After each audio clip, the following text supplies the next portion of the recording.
তাআলা আনহু থেকে বর্ণিত এই হাদিসটি সহিহ মুসলিমের মধ্যে এসেছে। বিশ্বনবী বলেছেন, শোনো আমার সাহাবীরা, মান নাফাসা আন মুমিনিন কুরবাতাম মিন কুরাবিদ দুনিয়া নাফাসাল্লাহু আনহু কুরবাতাম মিন কুরাবি ইয়াউমিল কিয়ামা।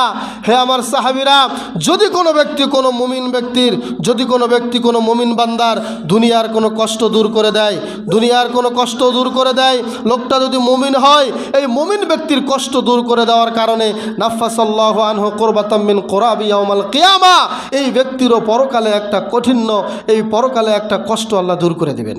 সুবহানাল্লাহ। কিন্তু লোকটা হতে হবে মুমিন। একজন মুমিনের উপকার করলে আল্লাহ তাআলা পরকালের দিনে, পরকালে আল্লাহ তাআলা তার উপকারে কাজে আসবেন। বলেন সুবহানাল্লাহ।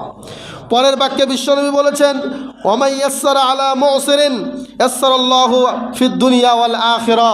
যে ব্যক্তি কোনো মুমিন ব্যক্তিকে একটা সহজ পথ দেখিয়ে দিল, একটা কাঠিন্যতার মধ্যে ছিল, হয়তোবা কোনো উপায় খুঁজে পাচ্ছিল না, আপনি এসে একটু সহজ পথ বের করে দিলেন, লোকটার পথ চলা সহজ হয়ে গেল, লোকটার কাজ করা সহজ হয়ে গেল, লোকটার পরামর্শ নেওয়ার কারণে কাজ করতে সুবিধা হলো। বিশ্বনবী বলেছেন, ইয়াসসারাল্লাহু আলাইহি ফিদ দুনিয়া ওয়াল আখিরা, এই লোকটার দুনিয়া এবং আখিরাতের কাজও আল্লাহ সহজ করে দিবেন। কিন্তু যেই লোকটাকে করতেছেন, যেই লোকটার সহজ করে দিচ্ছেন, লোকটাকে মুমিন হতে হবে। মুমিনের কারণেই এত ফজিলত।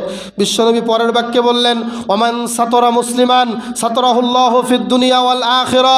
একজন মুসলিম গুনাহের মধ্যে লিপ্ত থাকতেই পারে, একজন মুসলিম গুনাহের মধ্যে পাপী হতেই পারে। বিশ্বনবী বলেছেন, মান সাতরা মুসলিমান, যে ব্যক্তি কোনো মুসলিমের দোষ ত্রুটি গোপন রাখবে, সাতরাহুল্লাহু ফিদ দুনিয়া ওয়াল আখিরা, আল্লাহ তার দোষ ত্রুটি ইহকালে এবং পরকালে গোপন রাখবেন। দেখেন মুমিনের কত দাম, মুমিনের কত মূল্য। মুমিনকে সহযোগিতা করার কথা বিশ্বনবী বলেছেন, একজন মুমিনের দোষ ত্রুটি গোপন করার কথাও বিশ্বনবী বলেছেন, একজন মুমিনকে সহযোগিতা করার কথাও বিশ্বনবী বলেছেন। সর্বশেষে বিশ্বনবী বলেছেন, মান সাকা মুসলিমান সাকাহুল্লাহু মির রহিকিম মাকতুম। যে ব্যক্তি কোনো মুসলিমকে এক গ্লাস পানি পান করাবে, আল্লাহ তাআলা কিয়ামতের দিন রহিকুল মাকতুম, সিল মোহরাঙ্কিত একটা জান্নাতি সুধা থেকে তাকে পানি পান করাবেন। সুবহানাল্লাহ।